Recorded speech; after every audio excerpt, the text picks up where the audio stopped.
Welcome to qnawire. Okay, so welcome to a new problem where we want to find the speed of an object at a specific point.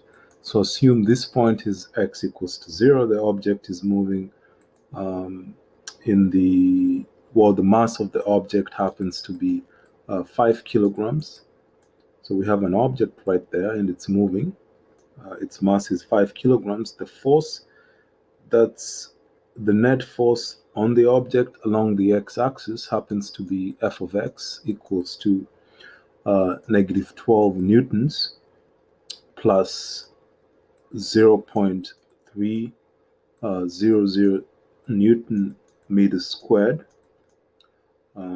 X squared, that's the force. If it's negative, it's acting in that direction. And the other thing that's happening is that there is a velocity in the same direction, which is at negative 6 meters per second squared. So the initial position of the object is x equals to 0. And then it's going to travel, a distance of 5 meters. So to x equals to 5 meters. So we want to find the velocity or the speed.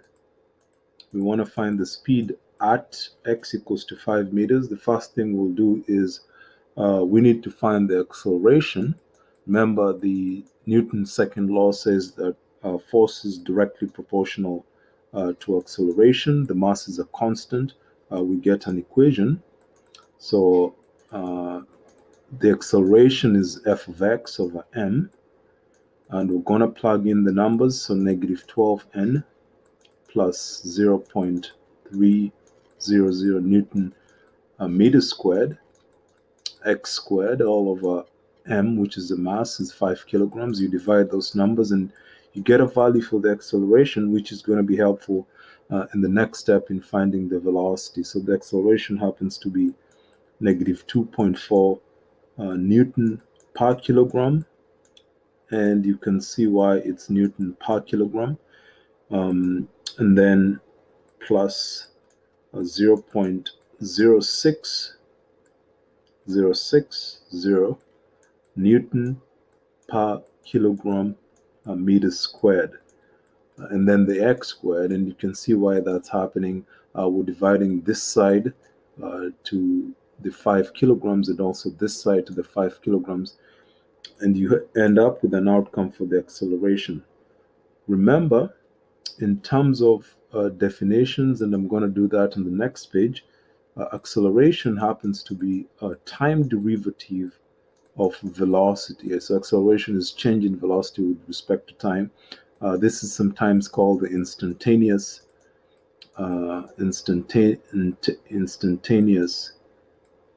acceleration.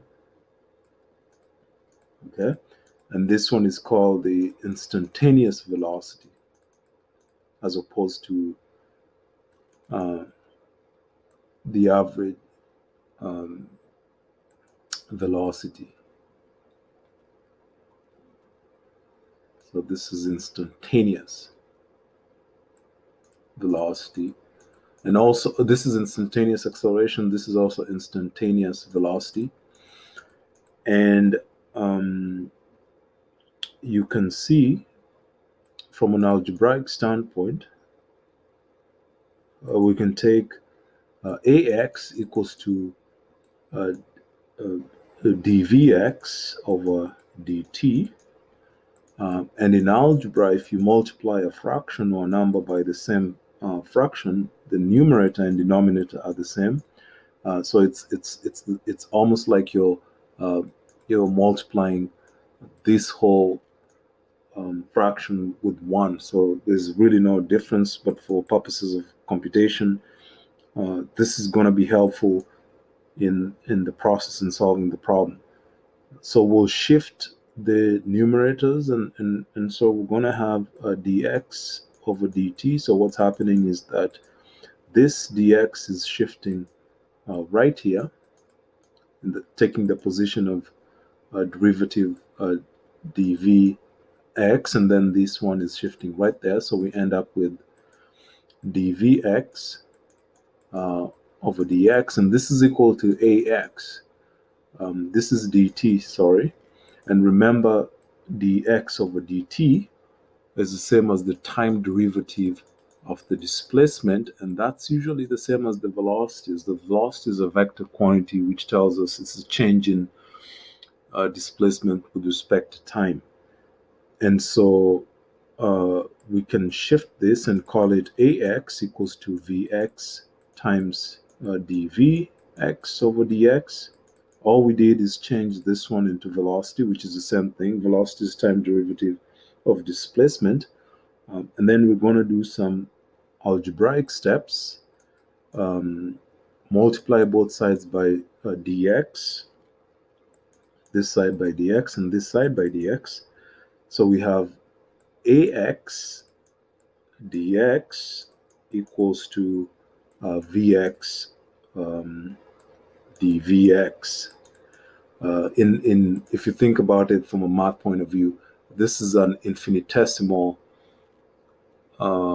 velocity. Okay, infinitesimal velocity derivative symbol.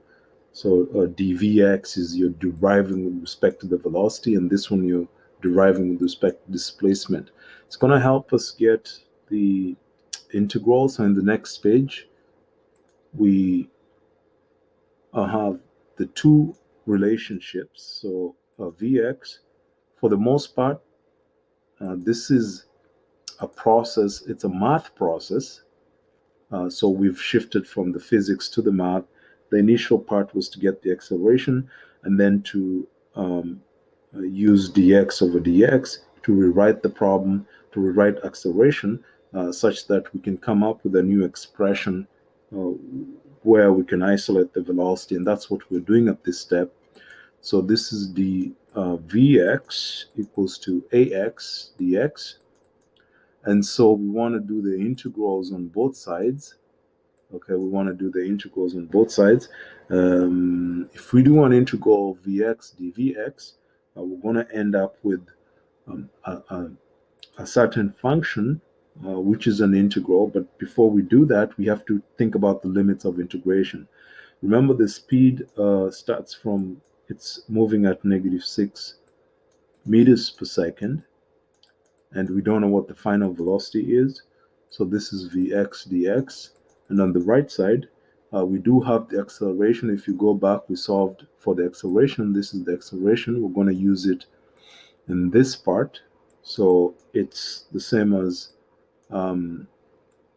negative 2.4 newtons per kilogram plus 0.060 newton per kilogram meter squared.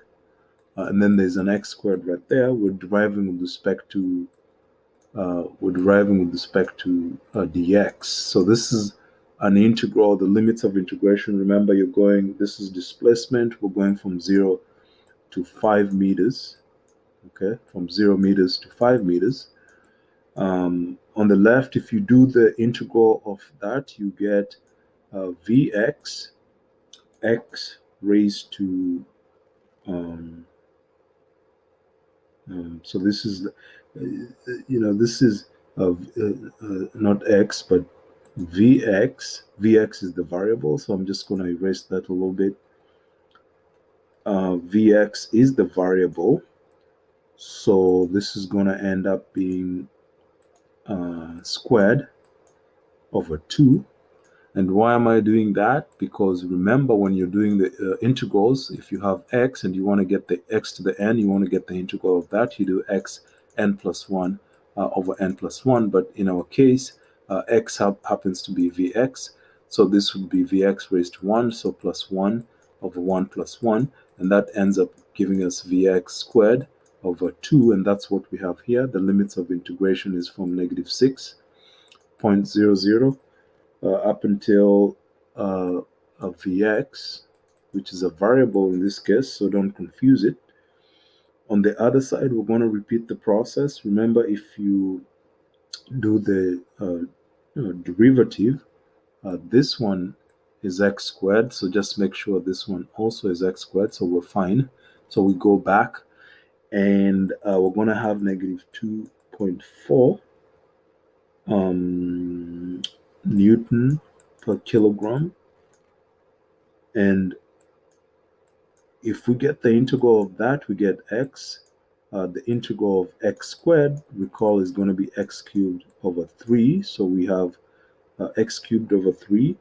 You simplify it with the so this 3 right here. If you do the integral, there's a constant, so 0.06. When you divide that by 0.6, you end up getting 0.02, because if you multiply 0.02 by 3, you get 0.06. So this is Newton per kilogram meter squared, but then we had x cubed. This one is going to be from limits 0.00 meters up until 5.00 meters. So in the next step, we're plugging in the numbers. That's going to happen in the next page. So we have, if we plug in the numbers, if we plug in Vx, so we have Vx squared over 2 minus, plug in -6 meters per second. That's also going to be squared all over 2. And that's the same as the other side of the equation. So if you go back, you see we're plugging in successively, we're plugging in Vx, and then we're plugging in -6. That's what we did right here. We plugged in Vx, and then we plugged in -6. In the second part of the problem, the right side, we're going to plug in 5 into x and into x cubed. So if we plug in 5, we get -2.4 Newton per kilogram. And then you're plugging in 5, so 5.00 meters. If we go back, we see plus 0.02 Newton over kilogram meter squared.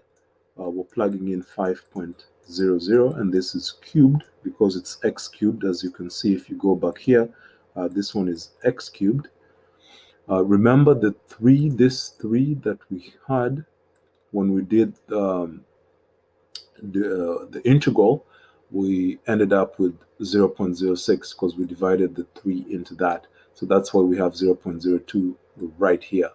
And then the second part is we subtract -2.4 Newton over kilogram times 0 plus 0.02 Newton per kilogram meter squared times 0 cubed. This whole part of the problem will just be 0.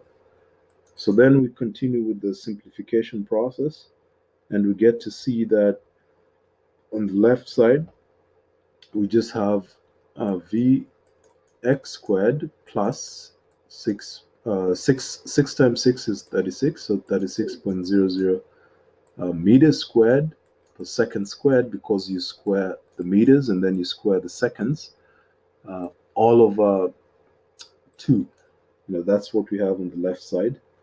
And then on the right side, if you simplify the right side, you get -9.5 meters squared per second squared. Multiply both sides by 2, you get Vx squared plus 36.00 meters squared over second squared equals to -19 meters squared per second squared.